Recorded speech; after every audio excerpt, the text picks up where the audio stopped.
Hello and welcome to another unboxing. As promised, I'm going to do an unboxing of Graveborn. So this arrived this week, I think. As I said on the previous video, this is quite tricky to get hold of. It seems to be flying off the shelves. A lot of people are opening these to get specific cards for use in other decks. So let's take a look at seeing this premium deck series.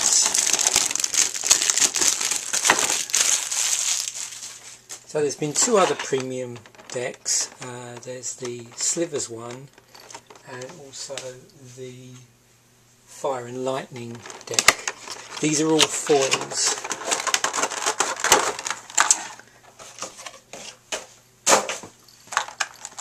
Because of this particular pre-cons are slightly more expensive than other pre-cons.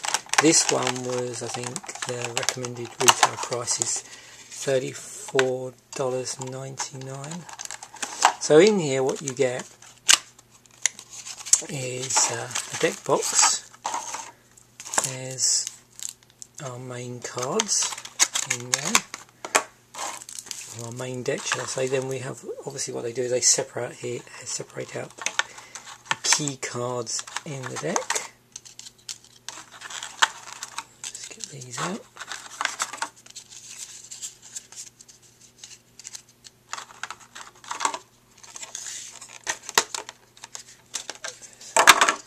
The fact they're all foil also makes them very slippery. So it's going to be fun as I go through this.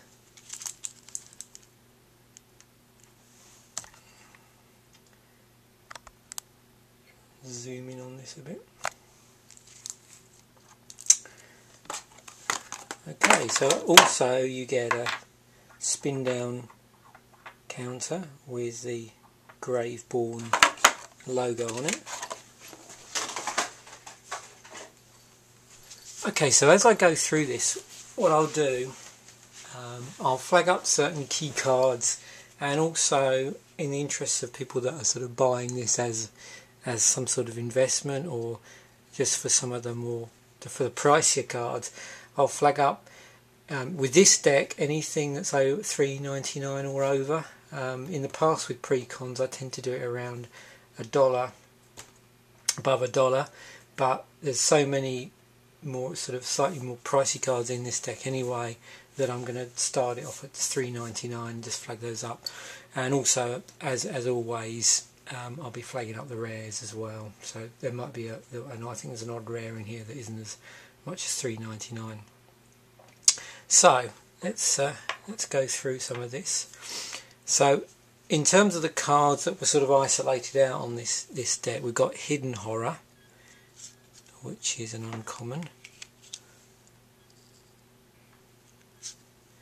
and we've got Animate Dead. So this is an uncommon as well, and in a moment I'll explain how this deck all hangs together.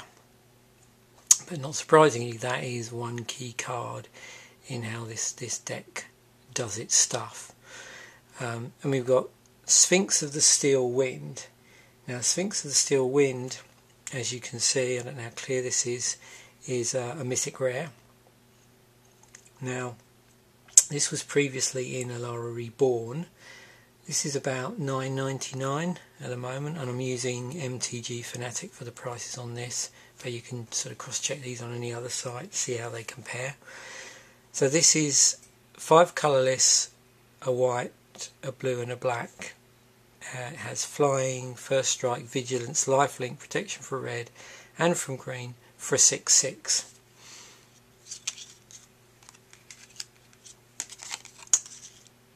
Croesus the Purger. So this is a rare. This was originally from Invasion. It has new artwork on this one, and this is around about $3.99. It's 3 colourless, blue, black, red. It's a legendary creature, dragon, has flying. Whenever Croesus the Purger deals combat damage to a player, you may pay 2 and a black. If you do, choose a colour, then that player reveals his or her hand and discards all cards of that colour. And we have Reanimate, which is an uncommon. This particular card is $6.99. Actually, sorry, no, $5.99. It was previously in Tempest and turned up in Battle Royale, which was a special. I suppose it was a series of pre-con decks that were released quite a few years ago, and they were in a pack together.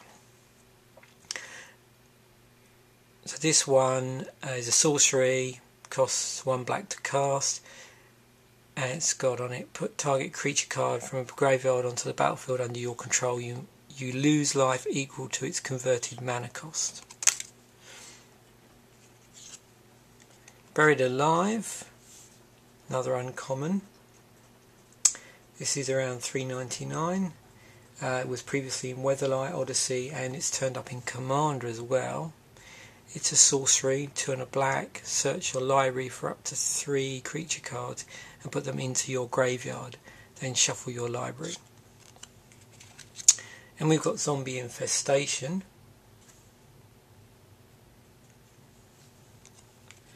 Avatar of Woe is another rare. 6 and 2 black to cast. So this is $4.99. This has previously been in Prophecy, Time Spiral. It's also cropped up in an Arch Enemy deck and a Commander deck. Artwork's always been the same in all of those formats and all of those sets. So this is a creature avatar, 6 and 2 black to cast. It's a 6/5. If there are 10 or more creature cards total in all graveyards, Avatar of Woe costs 6 less to cast. It also has Fear, so it can't be blocked except by artifact creatures and or black creatures. And the other ability on it has is you tap it and it destroys a target creature that can't be regenerated. We've also got Cobble Therapy in this deck. This is $5.99, originally from Judgment. This has new artwork on it. It's a sorcery, 1 black to cast. Name a non-land card. Target player reveals his or her hand and discards all cards with that name. It's also got flashback on it. So you sacrifice a creature and you can cast the card from your graveyard for its flashback cost, then exile it. And then we have Entomb in this. So this is the most expensive card in the deck, and I've actually heard stories of people opening multiple copies of this particular deck just so they can get the Entombs. It was previously in Odyssey. It's around about $25.99 to buy this as a single card. It's a rare, not surprisingly. Costs 1 to cast. It's an instant. Allows you to search your library for a card and then put that card into your graveyard, then shuffle your library. So now we move on to the other cards in the deck. Now the key thing to the mechanism of this deck is that what you're obviously trying to do is get cards out from your graveyard. So there's 3 main things that crop up here. One is getting them into the graveyard, and the cards in this deck that do that by 2 means. They basically either put them into the graveyard from your hand, or put them into the graveyard directly from the library. Then you've got to get them out of the graveyard. So there's obviously cards to do that. And finally, it's the choice of creatures that you put in the graveyard in the first place. And because of the mechanisms by which they go into the graveyard, it does mean that there's creatures in this deck which you can't physically hard cast because of the mana base. But because of the way the cards work, that to get them in and out of the graveyard, it actually doesn't matter. You're not hard casting them. So first up in this, the main part here that I've just opened, we've got Putrid Imp. 1 black to cast. and we have 2 of those. Then we have Hidden Horror, which is an uncommon. That's a creature horror. Faceless Butcher, another common in the deck. We've got a Twisted Abomination in here.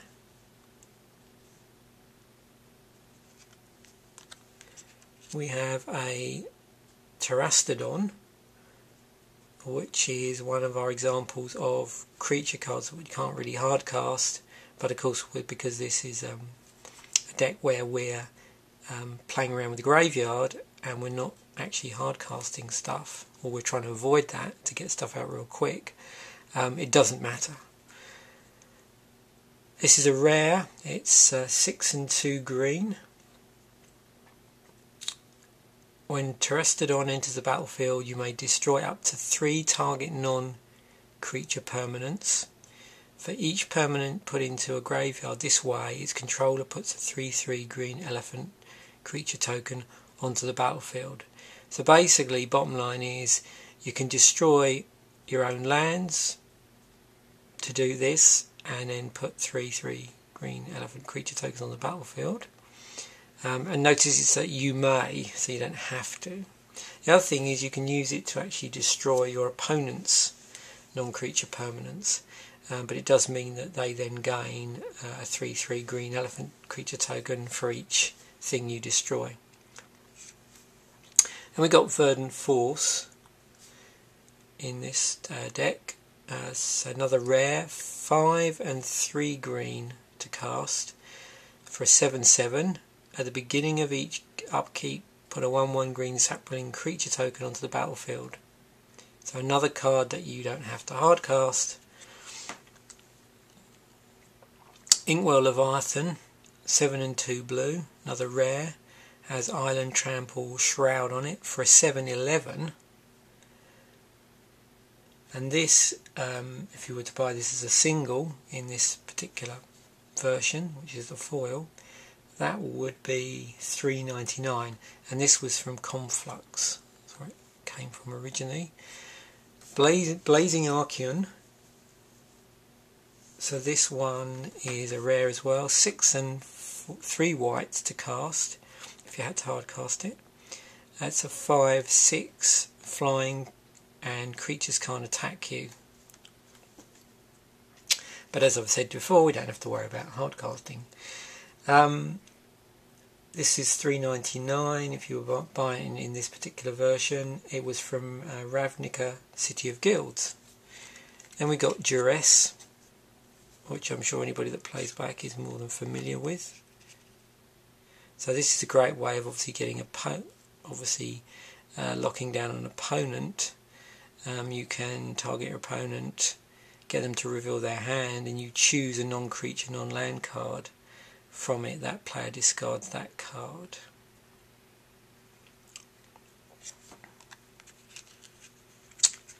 So there are 3 of those Duresses. And we move on to an Animate Dead, which I believe we've already seen one of those. That was in the, there. So we got 3 of those actually in the deck.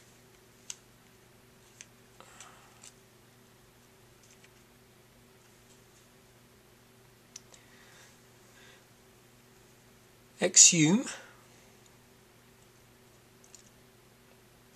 This is 1 and a black, so it's another way to get creature cards from your graveyard into the battlefield, as is Animate Dead. So these are obviously 2 key cards in the deck for getting those creatures back. Now with the Animate Dead, which is also 1 and a black to cast, this is actually an enchantment aura. So you're enchanting a creature card in the graveyard, and because of potential problems or potential brokenness that this could cause with other cards, it has quite an elaborate description under the ability section as to how this card is played. So it's got, when Animate Dead enters the battlefield, if it's on the battlefield it loses enchant creature card in a graveyard, and gains Enchanted Creature card put onto the battlefield with Animate Dead. Return Enchanted Creature card to the battlefield under your control and attach Animate Dead to it. When Animate Dead leaves the battlefield, that creature's controller sacrifices it. On the downside, the Enchanted Creature gets -1, -0. But because you're putting out fairly powerful creatures, it's not such a big issue, the fact that they're going down by -1. So there's the exhumes, and there's 3 of those. Sickening Dreams, 1 and a black, uncommon sorcery. So this allows you to obviously discard cards.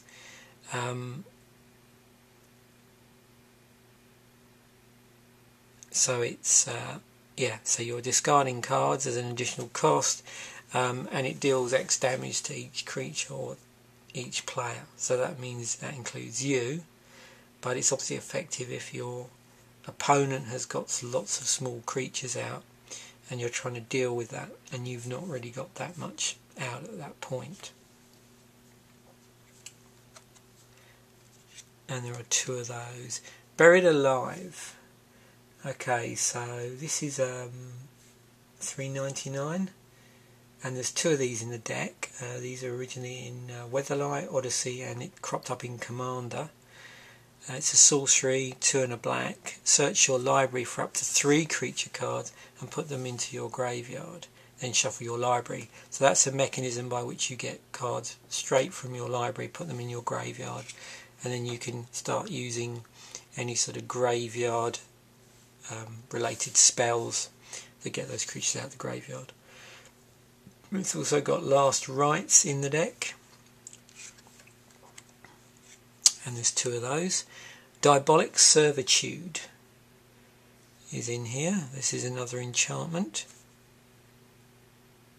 so another one that allows you to return a target creature from your graveyard to the battlefield. I think I'll read this one out because the type's fairly small and you probably can't necessarily see it on here. So as I said, it's an enchantment, 3 and a black to cast, uncommon. When Diabolic Servitude enters the battlefield, return target creature card from your graveyard to the battlefield. When the creature put into the battlefield with Diabolic Servitude dies, exile it and return Diabolic Servitude to its owner's hand. When Diabolic Servitude leaves the battlefield, exile the creature put into the battlefield with Diabolic Servitude. And there's 2 of those. We've got a Dread Return in the deck.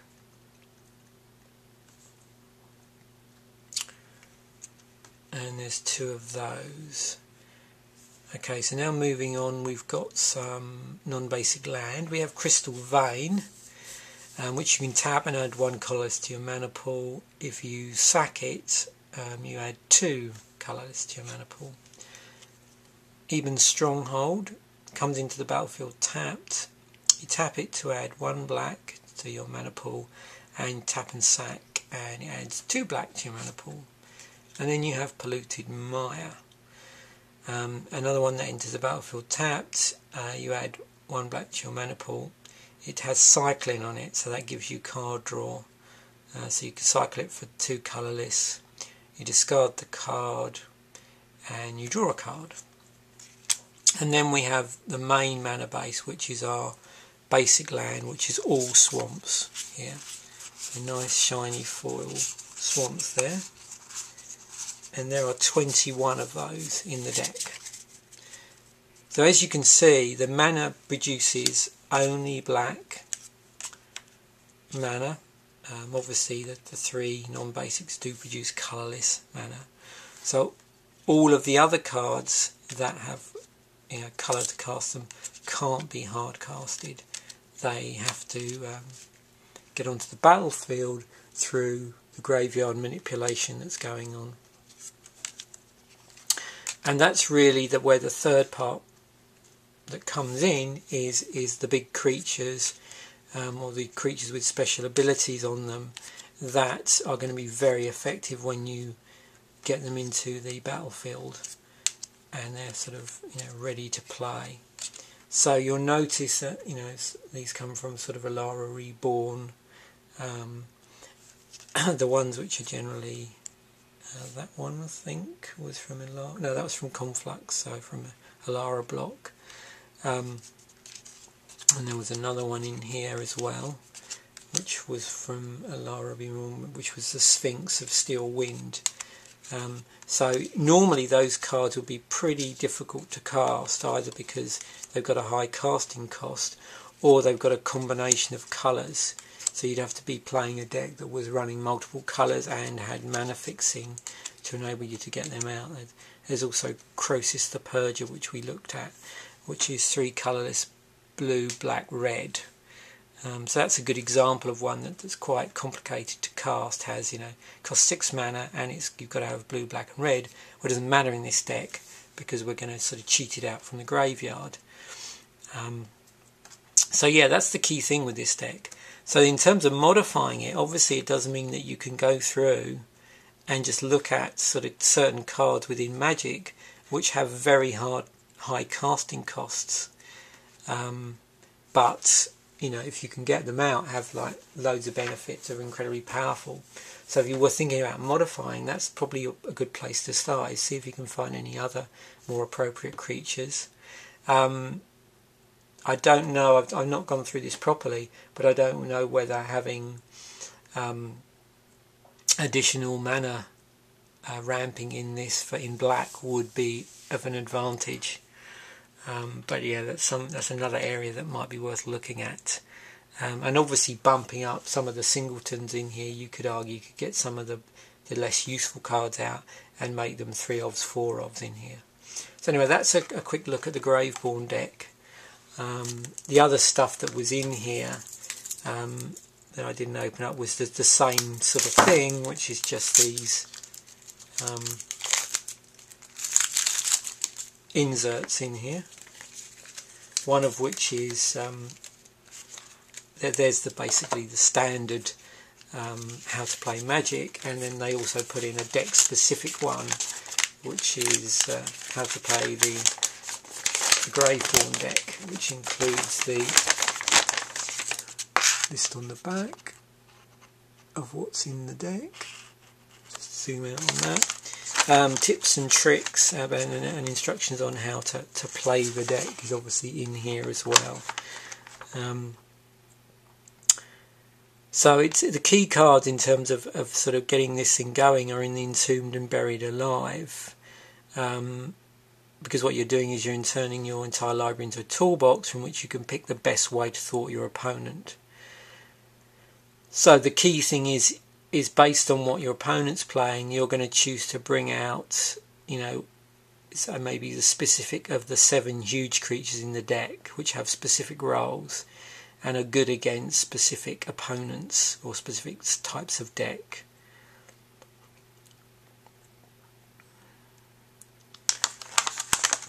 And then it goes on to, like I say, tips and tricks. So don't forget, Animate Dead and Reanimate can also be used to steal creatures out of an opponent's graveyard. So again, with this deck, I think you have to pay real close attention to the wording on the cards and make sure you really understand the mechanism and the limitations of the cards and what they can and can't pull out of the graveyard, and whether or not they can also pull out stuff from your opponent's graveyard. Anyway, that's the Graveborn deck. Thanks for watching.